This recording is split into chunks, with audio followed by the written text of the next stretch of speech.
নেই तुम्हारी नाम जपे ना तुम्हार नामेर तस्बीह जपे ना अल्लाह अल्लाह अल्लाह अल्लाह अल्लाह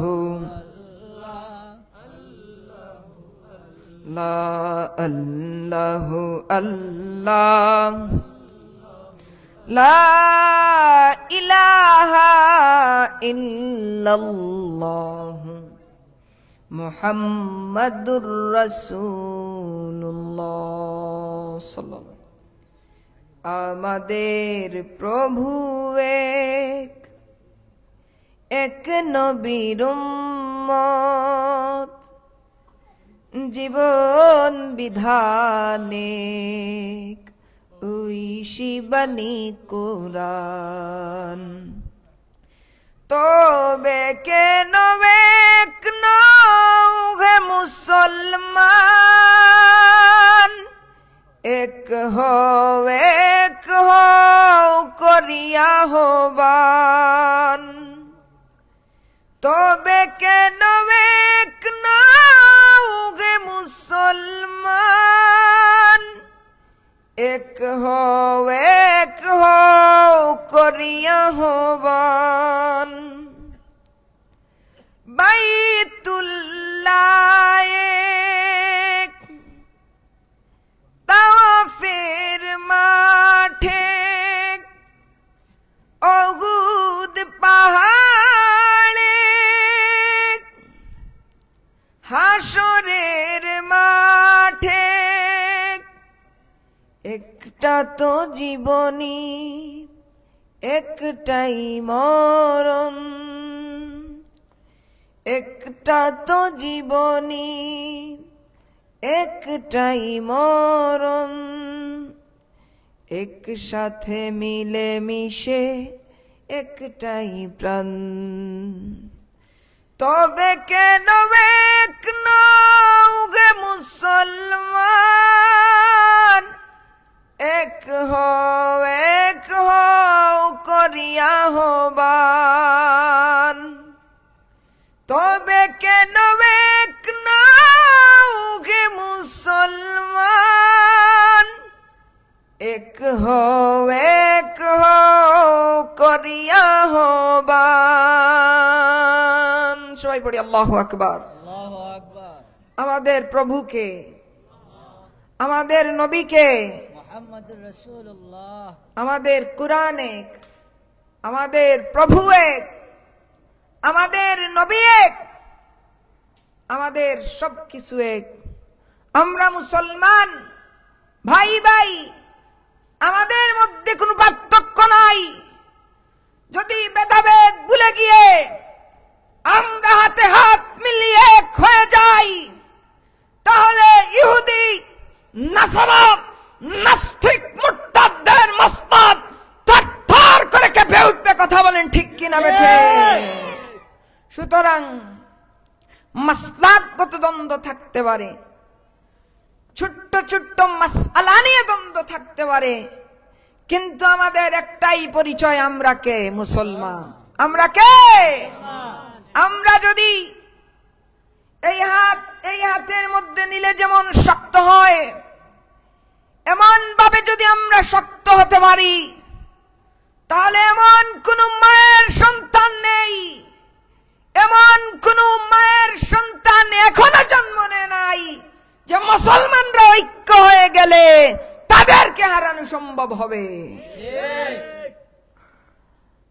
জামিয়া ইসলামিয়া দারুল উলুম শ্যামলী মাদ্রাসার উদ্যোগে আজকের এই বার্ষিক মাহফিলের সম্মানিত সভাপতি সাহেব প্রধান অতিথি মুফতি কাউসার আহমদ হাসানী সাহেব ঢাকা বারাকাল্লাহু ফি হায়াতি বিশেষ অতিথি শেখুল হাদিস মুফতি মঞ্জুর রশিদ আমিনী সাহেব এবং আজকের মাহফিলের সম্মানিত আমার উস্তাদ সমতুল্য আলেম উলামা সামনে উপস্থিত আমার শ্রদ্ধেয় ব্যক্তিবর্গরা, আমার পাশে উপস্থিত আমার ছাত্র বন্ধুরা এবং পর্দার আড়ালের সম্মানিতা মা বোনেরা, আসসালামু আলাইকুম ওয়া রাহমাতুল্লাহ। প্রথমেই শুকুর আদায় করছি সেই মহান পরওয়ারদিগারে আলমের রহমানিয়তের দরবারে, যেই রব্বে কায়নাত আমাদেরকে হাজারো ব্যস্ততা থেকে দূরে রেখে এক সামিয়ানার নিচে আল্লাহকে খুশি করার জন্য, রাসূলের শাফাআত পাবার জন্য আমাদেরকে সামিয়ানার নিচে কোরআনের বাগানে কোরআনের আলোচনা শোনার জন্য উপস্থিত হওয়ার তৌফিক দিয়েছেন। সে পরওয়ারদিগারে আলমের এলাহিয়তের দরবারে প্রাণ খুলে শুকরিয়া আদায় করছি। সবাই পড়ি আলহামদুলিল্লাহ। ভালো কাজ চাইলেই করা সম্ভব হয় না। আল্লাহর দয়া আমাদের উপরে হয়েছে, আল্লাহর মায়া আমাদের উপরে হয়েছে। এজন্য কিছু সময়ের জন্য আমরা পাপ কাজ থেকে বিরত রয়েছি। যদি আমরা ঘরে থাকতাম তাহলে মোবাইল ফোনে অনেক জিনিস দেখতাম, আর অনেক সময় আমরা আল্লাহর নাফরমানিতেও লিপ্ত হয়ে যেতাম। যদি আমরা এই 1 ঘন্টাও অল্প সময় হলেও এই সামিয়ানার নিচে আমরা বসে আল্লাহর রসুলের শান গাই, আল্লাহর জিকির করি, কোরআনের আলোচনা শুনি, তাহলে হতে পারে এই 1 ঘন্টা অল্প সময় আমার নাজাতের ওয়াসিলা হয়ে যেতে পারে। সবাই পড়ি সুবহানাল্লাহ। কিয়ামতের কঠিন মুসিবতের মধ্যে যখন বান্দা পড়ে যাবে, কঠিন মুসিবতের মধ্যে যখন তাড়ানেওয়ালা কেউ নাই, নিজের মা পর্যন্ত সন্তানকে অস্বীকার করবে, বাপ তার পুত্রকে অস্বীকার করবে, পুত্র তার বাবাকে অস্বীকার করবে, বন্ধু তার বন্ধুকে অস্বীকার করবে, সেই কঠিন ময়দানে মাশরে এই 1 ঘন্টাই আমার নাজাতের ওয়াসিলা হয়ে যেতে পারে। সবাই পড়ে সুবহানাল্লাহ। কঠিন মুসিবতের মধ্যে যখন ময়দানে মাশরে বান্দা পড়ে যাবে, বান্দার আমলনামার মধ্যে গুনাহ ছাড়া কিছু নাই। ফেরেশতারা আল্লাহকে বলবে, আল্লাহ তোমার বান্দাকে জাহান্নামের মধ্যে নিক্ষেপ করার জন্য অর্ডার দিয়ে দাও। আমার রব্বুল আলামিন বলবে, রে আমার ফেরেশতা, আমার বান্দার আমলনামাটা আবার খুঁজো। তখন ফেরেশতারা আমলনামা খুঁজতে থাকবেন। আমলনামার মধ্যে হঠাৎ করে রাই পরিমাণ কিছু নেক আমল পাওয়া যাবে, রাই পরিমাণ নেক আমল পাওয়া যাবে। আল্লাহ রাব্বুল আলামিন বলবেন, রে আমার ফেরেশতারা রে, রাই পরিমাণ নেক আমলের বদৌলতে আমি আল্লাহর রহমানিয়তের কারণে আমি আল্লাহ রাব্বুল আলামিন আমার বান্দার জিন্দেগীর तमाम কসুরিকে ক্ষমা করে দিলাম। রব্বে কায়নাত কুরআনুল কারীমের মধ্যে বলেন, আলহামদুলিল্লাহি রাব্বিল আলামিন আর রহমানির রহিম। সকল প্রশংসা আমি আল্লাহ রাব্বুল আলামিন, যিনি নবমণ্ডল ভূমণ্ডলকে, চন্দ্র সূর্য গ্রহ তারা নক্ষত্রকে, এই পৃথিবীর যত কিছু আছে সমস্ত কিছুকে যে রব্বে কায়নাত সৃষ্টি করেছেন, প্রশংসা সেই আল্লাহর।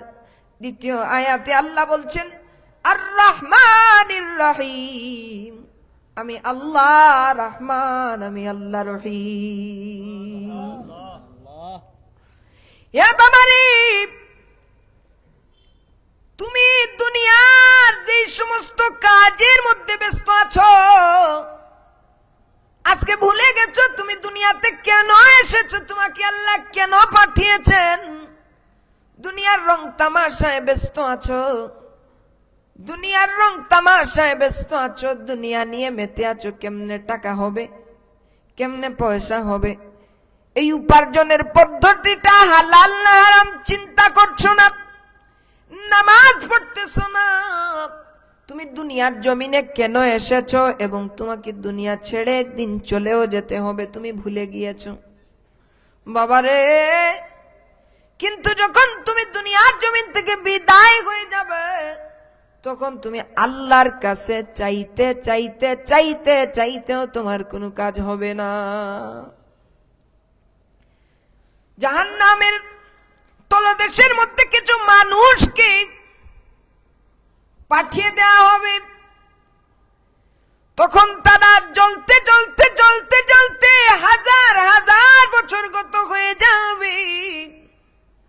তখন তারা আল্লাহকে বলবে, আল্লাহ ও মালিক, জাহান্নাম বড় ভয়ঙ্কর, মালিক গো জাহান্নাম বড় ভয়ঙ্কর, জাহান্নামের মধ্যে আমরা থাকতে পারতেছি না। তখন তাদের এই কান্না দেখিয়া ফেরেশতারা বলে, রে জাহান্নামের বান্দারা, তোমরা যদি দুনিয়াতে একটি বাঁক কান্না করতে, তাইলে এক ফুটা চোখের পানির খাতিরে আজকে তোমাদেরকে আল্লাহ রাব্বুল আলামিন জান্নাতের বাসিন্দা করে দিতে। আল্লাহকে খুশি করা এত সহজ রে বাবা। যদি শরীরের মধ্যে রক্তের ফুটাটা হালাল হয়ে থাকে, যদি তুমি নামাজ